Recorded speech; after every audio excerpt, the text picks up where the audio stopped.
Ola, que tal? Son Fon Cortizo, director de notas sobre os cesteiros de Mondariz, que está aquí na Mice.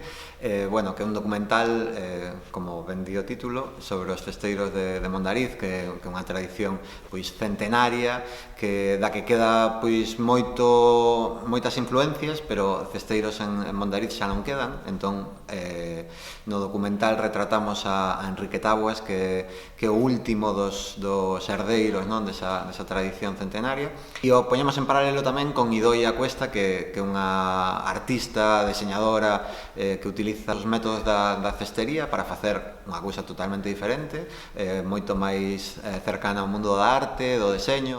Interesábame pois facer ese paralelismo e dar esa visión de futuro, non? De futuro dunhas técnicas que son dos oficios tradicionais, representadas por este cesteiro Enrique Taboas, e ver esas capacidades de futuro, non? Nun momento no que penso que a cestería está de novo volvendo, no? Que é necesaria.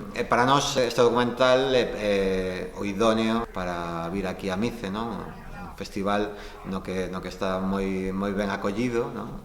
Un festival moi necesario porque, bueno, pois ten unha visión que vai un pouco na liña do que falaba, non? De recoller a memoria e facela futuro.